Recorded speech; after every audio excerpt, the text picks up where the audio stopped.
Coach, if there's one victory from your tenure as equestrian head coach that I've heard the most about probably in my time working with you, it's 2014, your SEC championship victory over Georgia. It was a 10-10 tie. You guys won the tiebreaker, very dramatic circumstances. And we'll talk about that in a moment. But first, what a lot of people don't remember, that happened at Onewood Farm in Blythewood to win a conference championship in front of your administration, your fans, all of your parents get to be there and on your home turf. There's not a lot of people who get to do that, and I got to think that's a very special memory for you. It was very special, and I think that we had such a great event staff that helped us organize the whole thing. Megan Kennington, who's still here now, she was just, I believe, starting out in the sports management, and to have her come in and not have a whole lot of knowledge about the horse part of things, but to come in and turn Onewood Farm into an SEC championship venue was really exciting.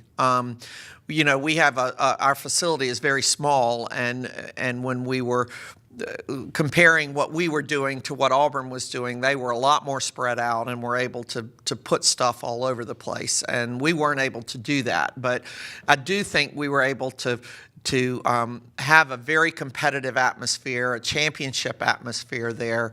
I think that all the teams coming were great, did a wonderful job. The horses were great, and if I could have one memory of just the actual competitions, it would be that it poured down rain, the whole time. That was really very disheartening for us because we worked really hard, and we had a lot of rain that whole weekend. And lucky for us, our arenas held up very well. Our riders were able to continue to compete.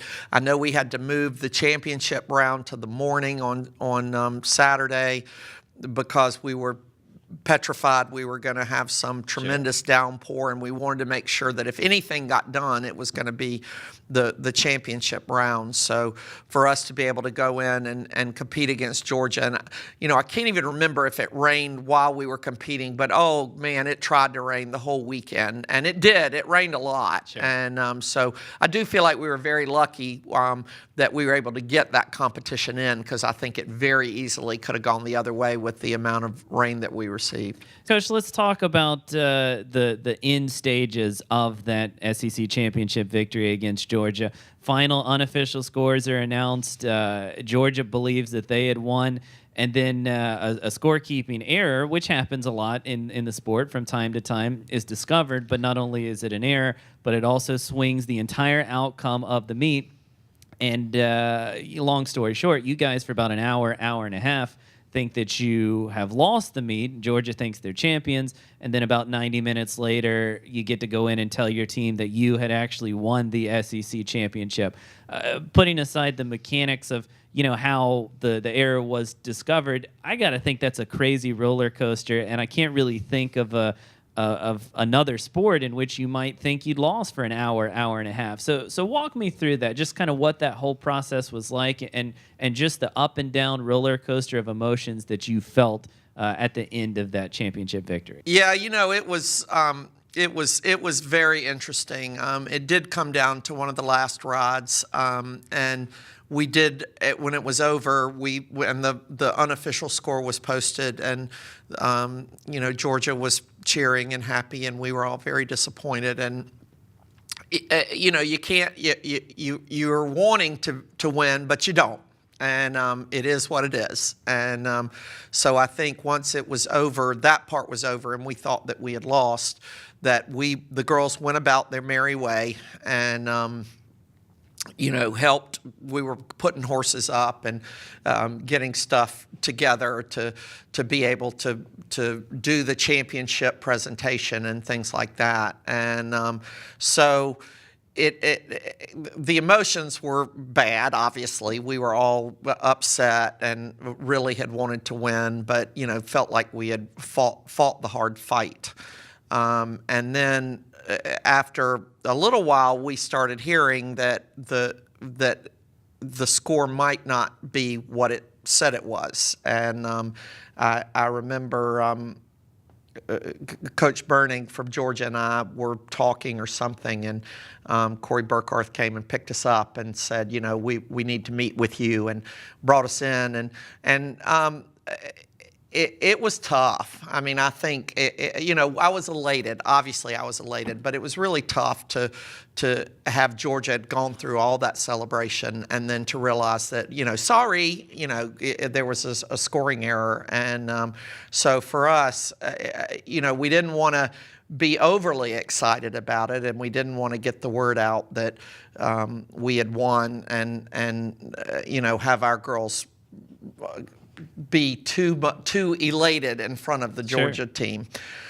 So once it became official that both McGaughan and I recognized that, yes, and the SEC office and everyone recognized that the unofficial score that was posted during the competition was not the same score that was tabulated for the official score. I don't know that I've ever been to a competition where it's changed the whole outcome of the meet. So it was tough, but it was exciting. And so one of the things that I wanted to do is I certainly didn't want our girls to tell our girls in front of anyone else because I knew they would be excited and thrilled, but you didn't want to have Georgia feeling any worse than they were already going to feel. So we made up some convoluted story about that I was really mad at something they had done, and I had just a couple of people in cahoots with me, but not many, and we had them all come down. If you know our facility, we have a big great room where we do our meals and stuff, and there's a beautiful backyard back there, and so I told them all that I had to see every single one of them immediately in the backyard. So they all thought they were in trouble, which was kind of fun. But then once they got in, and I don't think any of them knew that the score had been swapped. And so it was a fun time for me to be able to say, that meet you just lost, well, you didn't lose it, you won it. And they were wild, screaming, clapping, crying. And so I think for us, I told them, look, this is not a happy situation. So for them, I said, get it all out here, because when we go up, to accept the SEC championship, you're also going to have to face a team that was just told that they didn't win. And so I think it was that they handled themselves, our girls handled themselves very well. Georgia certainly handled themselves beautifully under the circumstances. I know it was very tough for them. And it showed a lot of, to me, a lot of good sportsmanship, especially on Georgia's side. I don't know what else you can do at that point, because it is what it is. But it was it was a great victory for us, but it also had a little cloud over it that kept us from being too overly enthusiastic about it because we felt so bad for Georgia. But certainly thrilled for the team to win a second SEC championship.